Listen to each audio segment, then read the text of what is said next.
para que nós consigamos não sofrer, nós temos que ter outra visão do mundo, né?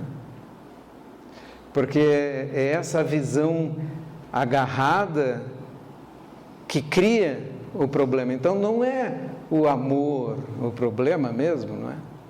O problema é esse attachment, esse agarramento, não é? Em sânscrito, essa tanha, esse desejo teimoso de possuir, isso é que leva ao sofrimento. Então, retornando às palavras iniciais, o sofrimento nasce dentro da mente. Como é que nós resolvemos o sofrimento? Então tem um sutra budista muito difícil. Daria para falar muitas horas sobre ele, mas ele é um trecho pequeno de uma página, leva 3 minutos e pouco para recitar. E esse sutra tem um trecho que diz assim, é o trecho principal. O Bodhisattva Avalokitesvara, que era o Bodhisattva da compaixão, não é? É a imagem da compaixão, não é um ser existente, mas sim uma representação simbólica da virtude da compaixão. Então, o Bodhisattva Avalokitesvara, quando meditava profundamente, viu claramente o vazio dos 5 agregados. Os 5 agregados são as coisas que constituem a nossa mente, aquilo que cria o nosso sofrimento.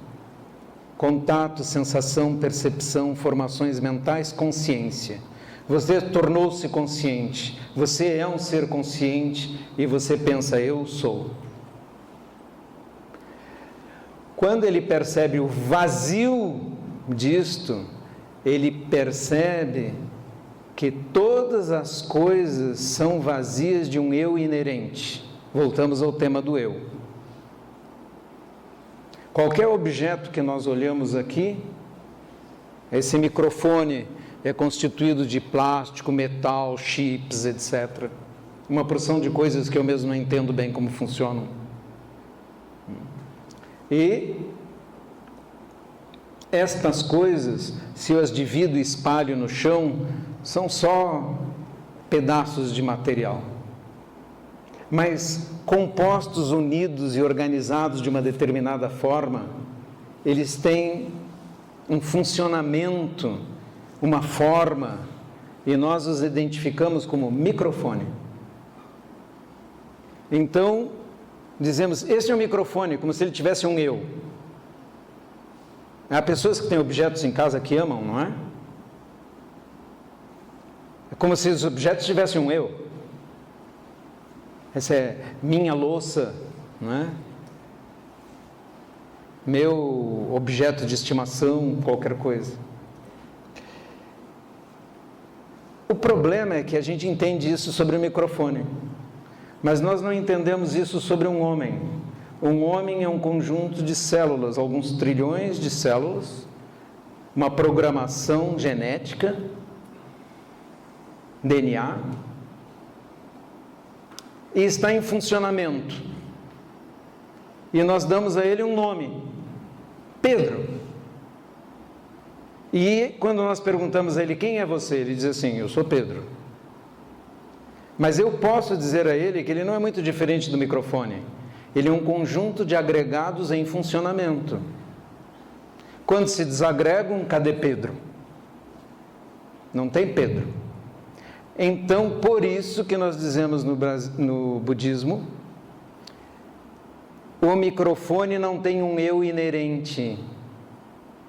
Ele é um conjunto interconectado de coisas em funcionamento. Mas um ser humano também é um conjunto de coisas em funcionamento.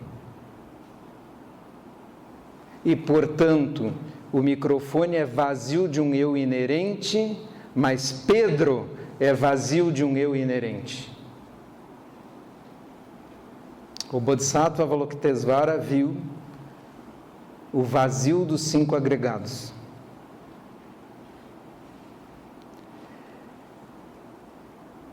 O Sutra continua, ó Shariputra, porque ele está respondendo para um discípulo chamado Shariputra. Ó Shariputra, forma é vazio, vazio é forma, forma nada mais é do que vazio, vazio nada mais é do que forma.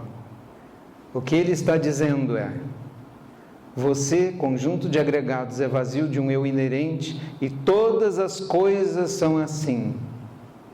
Todo o universo é vazio de um eu inerente e funciona por manifestações de agregados, seja quais forem.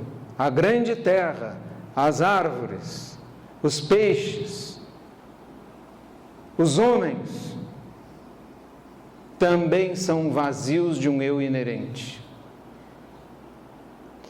De onde vem nosso medo fundamental, aquele que nós falamos no início, da finitude? O nosso medo fundamental vem do nosso medo de desaparecer o nosso eu que está funcionando agora. Porque nós amamos e nos agarramos a ele.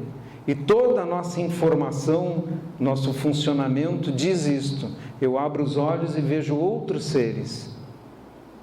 Eu ouço outros seres. Eu vejo tudo separado de mim. Eu não percebo que sou eu interconectado com o universo inteiro e que meu agarramento à noção de um eu é a origem do meu sofrimento, porque eu sofro porque agrego coisas ao meu eu. A pessoa que eu amo, o objeto que eu tenho, a minha vida, este meu corpo e assim por diante. Eu acredito nesta ilusão fortíssima, a ilusão de estar separado do universo inteiro. Aquilo que nós chamamos de iluminação ou despertar, é despertar desta grande ilusão, de modo a se perceber uno com o universo inteiro e não separado.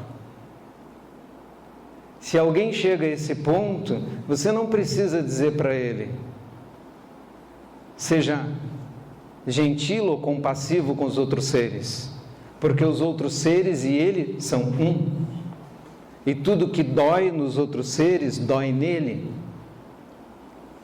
Por isto, não é necessário mais a regra, nem a noção de pecado. Não é necessário isso. Isso é um conceito, do ponto de vista budista, primitivo, para amarrar os homens em sistemas de prêmio e castigo. E que os homens precisariam era acordar da sua ilusão, porque quando você acorda dessa ilusão, instantaneamente desaparecem toda dor e sofrimento, inclusive a questão de nascimento e morte. Porque você acredita em morte só porque acredita em eu. Então o budismo faz um desmonte de toda essa construção, dizendo que tudo nasce da ilusão de acreditar em si mesmo.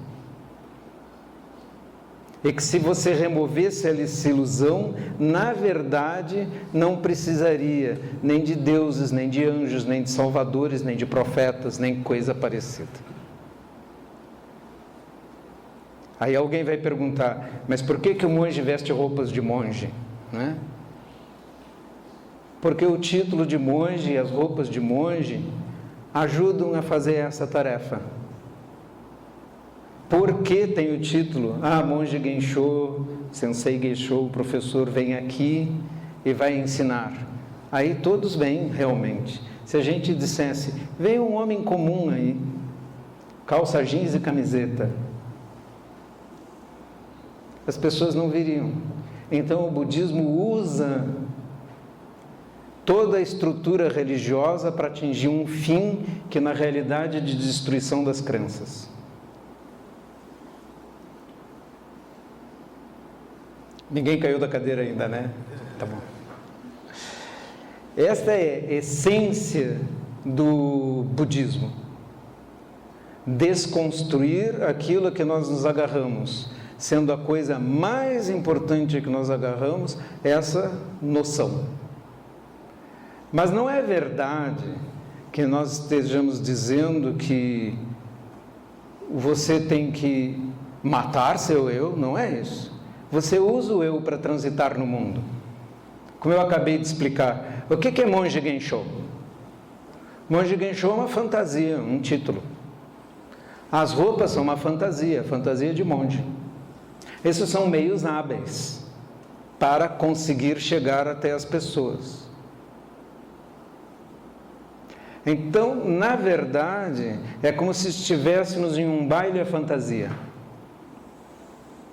E nós vamos num baile à fantasia e nos investimos de uma determinada personalidade, não é?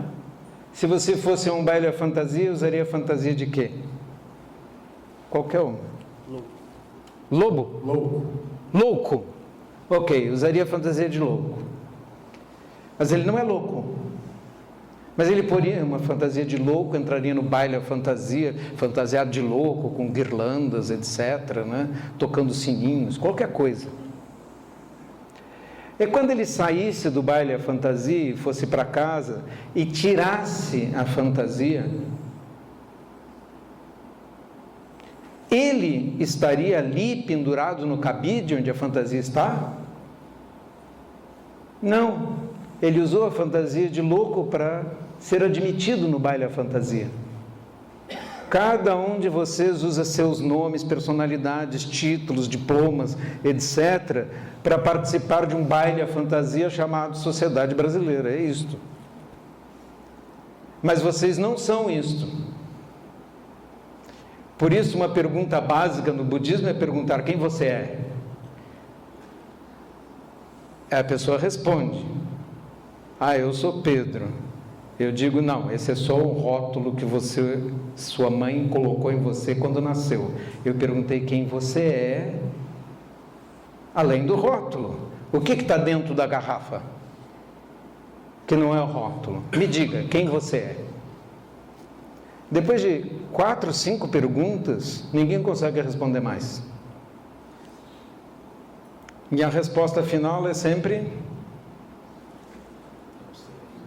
não sei. Não sei. Porque na realidade é isso mesmo, você não sabe. Você só penduricou coisas em você e se identificou com elas. Na realidade, estas são as guirlandas, os sinos, as fantasias que você usou para assumir uma identidade, uma personalidade. Você não é o que pensa que é. E o que acontece quando você vai embora? Na verdade, a resposta budista é: não tem como ir embora. Como você vai embora? Você está aqui, mergulhado no universo. O seu próprio sangue está cheio de ferro. E o ferro é mais antigo que a Terra, é mais antigo que o Sistema Solar. Foi produzido em alguma supernova do passado que explodiu, e vocês todos aqui são constituídos de lixo estelar, não é? Cálcio, carbono, ferro, fósforo, hidrogênio, antiquíssimo. Bilhões de anos. Todos vocês são velhos demais e não conseguem ir embora. Estão aqui se manifestando por quê? Porque um impulso kármico faz com que vocês se manifestem.